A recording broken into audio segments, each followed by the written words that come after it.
자, 이제 로그인 페이지 디자인이 끝났으니 실제적으로 버튼을 눌렀을 때 다이스의 철자와 비밀번호가 맞는지 확인하고 주사위 게임 페이지로 넘어가는 기능을 구현해 보겠습니다.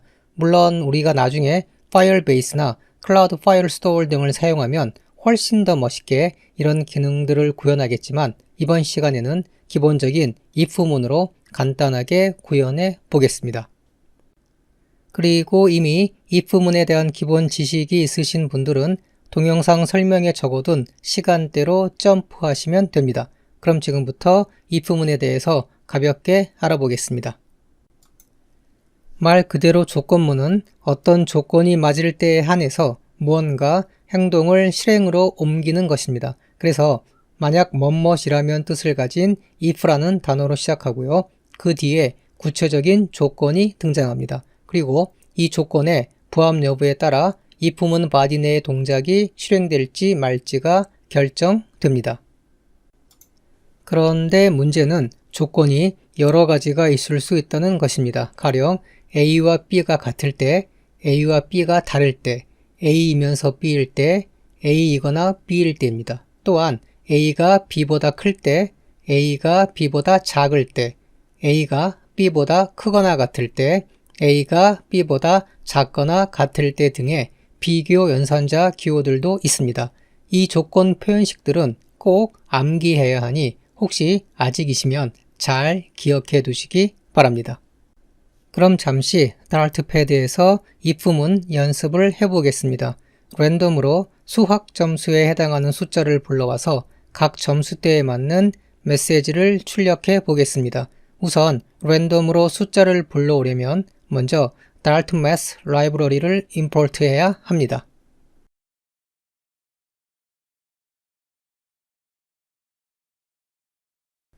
그리고 grade라는 함수를 만들겠습니다. 이 함수는 return 값과 인자 값이 없는 함수입니다.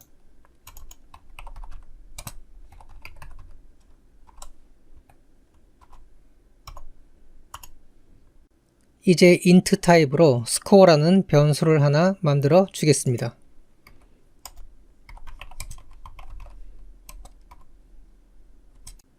그리고 랜덤으로 숫자를 만들어주는 랜덤이란 클래스를 불러오시고 뒤에 점을 입력해보면 nextInt라는 메서드가 보입니다. nextInt 메서드는 랜덤 클래스와 함께 랜덤 숫자, 즉 난수를 만들어주는 함수입니다. 불러옵니다. 이제 nextInt 메서드에 랜덤으로 출력할 숫자의 최대값을 지정해 주어야 합니다. 우리는 100점 만점이니 100으로 지정해 주겠습니다. 이제 100개의 숫자가 랜덤으로 생성이 될 텐데 문제는 0부터 99까지의 100개의 숫자라는 것입니다. 그래서 0이란 숫자가 나오지 않게 하려면 뒤에 이렇게 플러스 1을 해주면 지금부터는 1부터 100까지의 숫자를 랜덤으로 불러올 수 있게 됩니다. 그럼 이제 이 랜덤 숫자를 출력해 주기 위해서 print 함수를 사용하겠습니다.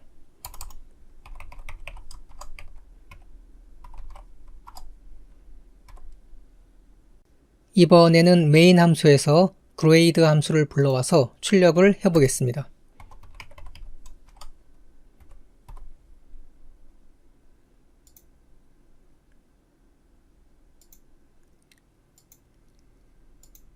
예, 잘 출력되고 있네요. 이제 본격적으로 if문을 통해서 각 점수대별로 다른 메시지를 출력해 보도록 하겠습니다. 먼저 점수가 50점이거나 이보다 낮을 경우의 조건문을 작성해 보겠습니다.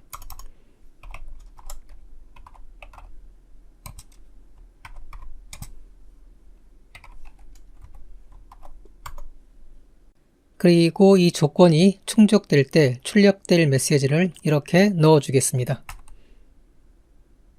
이제 흔히 분기라고 표현하는데 좀 더 세분화된 조건들을 명시해 보겠습니다. 조건문 뒤에 추가로 세분화된 조건들을 붙일 때에는 else if 구문이라는 것을 사용합니다. 이번에는 else if 구문으로 점수가 69점이거나 그 이하일 때에 해당하는 메시지를 출력해 주고 있습니다. 이제 각 점수대별로 메시지를 출력해줄 두 개의 else if 구문을 추가해 보겠습니다. 그리고 이 조건들 외에는 무조건 A 약점이 되므로 else만을 사용해서 처리해 주겠습니다. 자, 혹시 if 구문이 익숙하지 않으신 분들은 꼭 직접 타이핑을 해보시고요. 이제 run 버튼을 눌러 보겠습니다.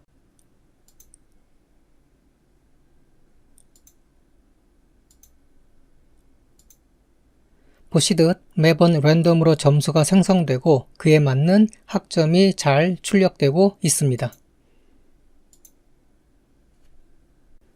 다시 우리 로그인 페이지로 들어와서 dice란 단어와 비밀번호를 입력하면 주사위 게임 페이지로 넘어가야 합니다. 그런데 사용자들에 따라서 잘못된 철자나 비밀번호를 입력할 수 있기 때문에 이에 대한 검증을 꼭 해주어야 할 것입니다.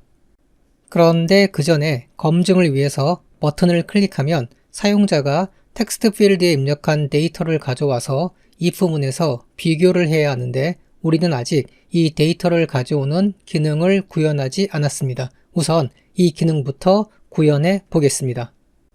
여기 텍스트 필드에 입력된 값을 읽어야 할 때에는 텍스트 에디팅 컨트롤러라는 것을 사용합니다. 즉, 텍스트 에디팅 컨트롤러를 생성해서 텍스트 필드와 연결시켜야 한다는 의미입니다. 그럼 먼저 텍스트 에디팅 컨트롤러를 생성해 보겠습니다. 우선 위로 쭉 올라가셔서 여기 로그인 스테이트 클래스 상단에 텍스트 에디팅 컨트롤러 인스턴스를 생성하겠습니다.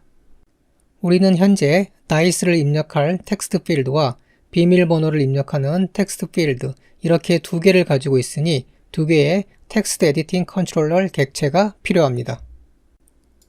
변수의 타입을 텍스트 에디팅 컨트롤러로 해주시고요. 변수명은 간단하게 컨트롤러라고 하겠습니다.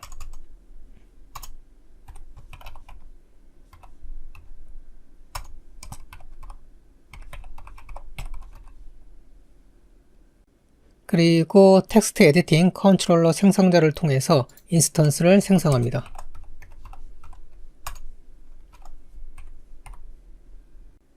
이제 두 번째 인스턴스는 변수명을 controller2라고 해주겠습니다. 사실 텍스트 에디팅 컨트롤러를 생성하고 나서 더 이상 사용하지 않을 때는 리소스의 낭비를 막기 위해서 dispose method라는 것을 실행시켜 주어야 합니다. 하지만 우리의 앱은 아주 간단한 앱이고 실행에도 문제가 없으니 우선은 dispose method를 사용하지 않겠습니다. 그리고 추후에 stateful widget life cycle, 즉 생명 주기를 설명드릴 때 다시 dispose에 대해서 언급하도록 하겠습니다. 이제 컨트롤러와 텍스트 필드를 연결시켜 보겠습니다. 아래로 내려와서 여기 텍스트 필드에 소스 코드를 보시면 기본적으로 텍스트 필드 클래스 내에 컨트롤러 아규먼트가 포함되어 있습니다. 이제 텍스트 필드 위젯 내에서 컨트롤러를 불러오겠습니다. 그리고 첫 번째로 만든 컨트롤러를 배정해 주고 두 번째 텍스트 필드에는 controller2를 배정해 주겠습니다.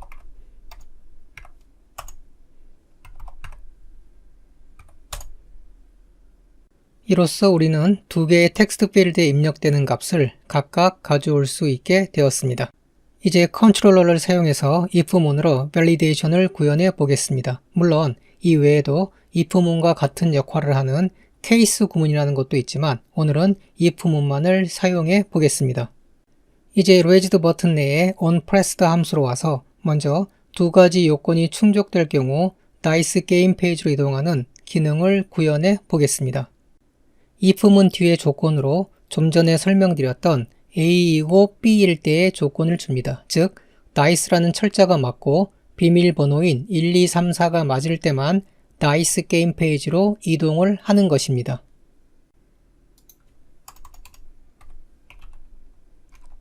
텍스트 필드에 입력된 값을 가져올 때에는 controller.text로 가져오시면 됩니다.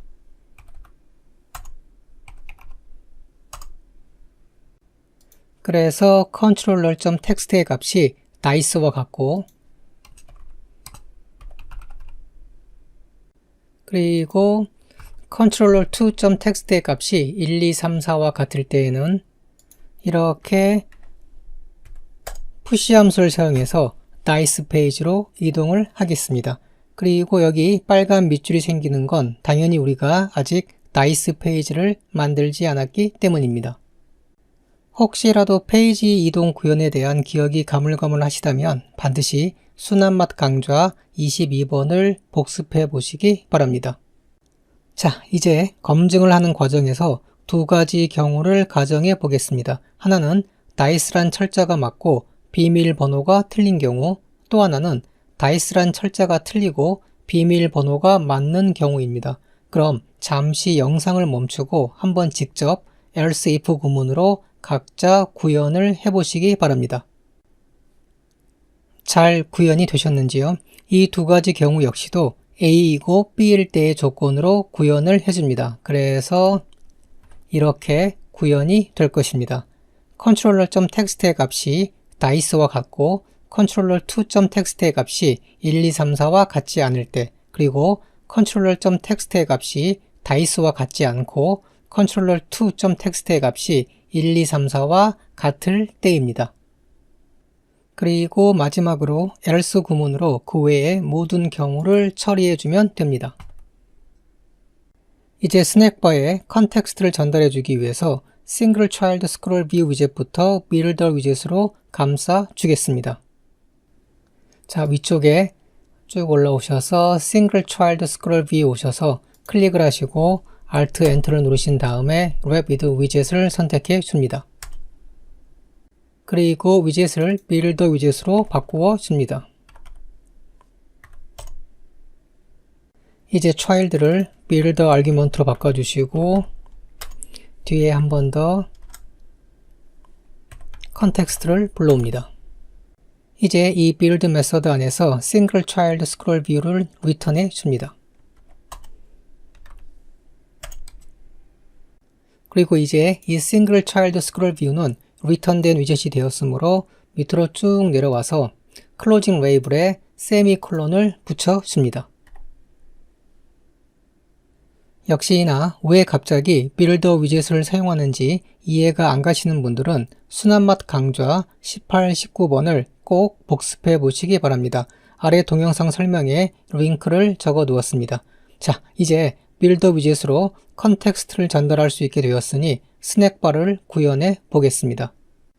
두 개의 else if 구문과 하나의 else 구문이 존재하고 각 경우마다 다른 내용의 스낵바를 띄워야 하므로 3개의 스낵바 함수를 만들어 보겠습니다. 로그인 위젯 밖으로 나와서 show 스낵바라는 함수를 만듭니다. return 값은 없고요. 인자 값은 build context에 context가 전달되어야 합니다.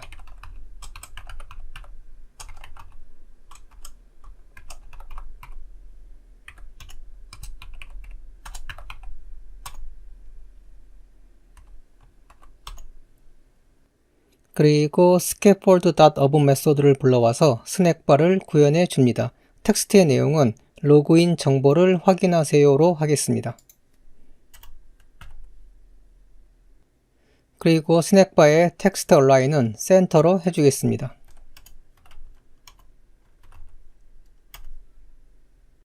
스낵바의 지속시간은 2초, 마지막으로 배경색은 블루로 해주겠습니다.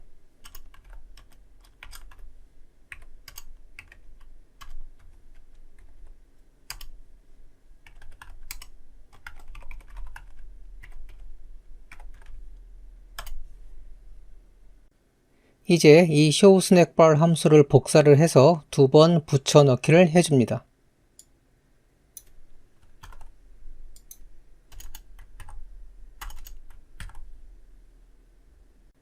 그리고 함수의 이름을 show 스낵바 2 그리고 show 스낵바 3로 바꾸어 주겠습니다. 그리고 show 스낵바 2의 텍스트 내용은 비밀번호가 일치하지 않습니다로 바꾸어 주겠습니다. show 스낵바 3는 다이스의 철자를 확인하세요로 바꾸어 주겠습니다. 이제 다시 if 문으로 가서 각 조건에 맞도록 첫 번째 else if 구문 내에는 showSnackBar2 함수를 불러오고 두 번째에는 showSnackBar3 함수를 불러오게 합니다. 그리고 마지막 else 구문에는 showSnackBar 함수를 넣어줍니다.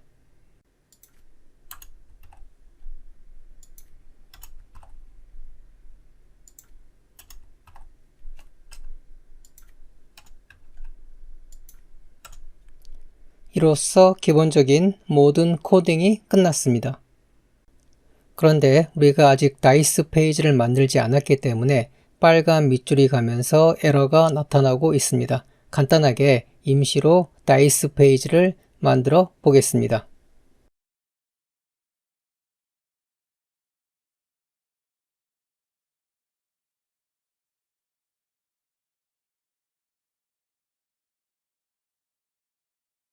자, 다이스 페이지를 생성해서 에러가 없어졌으니 저장을 하고 에뮬레이터 상에서 로그인 테스트를 해보겠습니다. 다이스의 철자가 틀리고 비밀번호만 맞을 경우에는 우리가 코딩한 대로 showSnackBar3가 호출이 됩니다. 이번에는 다이스의 철자가 맞고 비밀번호가 틀릴 경우에는 showSnackBar2가 호출이 됩니다. 그리고 아무런 정보도 입력하지 않고 로그인을 시도하거나 아니면 두 가지 정보 모두가 틀렸을 경우에는 showSnackBar 메소드가 호출이 됩니다. 이제 최종적으로 두 가지 정보가 모두 맞을 때에 한해서만 다이스 게임 페이지로 이동을 합니다. 기본적인 코딩 지식이 있는 분들에게는 오늘 강좌가 상대적으로 쉬웠을 겁니다. 하지만 페이지 이동과 스낵바의 구현 그리고 텍스트 에디팅 컨트롤러의 사용법은 아주 중요하니 이번 기회에 다시 한번 복습하고 이해하는 시간을 가지셨기를 바랍니다. 다음 시간부터는 본격적으로 주사위 게임 페이지를 디자인하고 기능들을 구현해 보겠습니다. 고생하셨고요. 그럼 다음 시간에 뵙겠습니다. 감사합니다.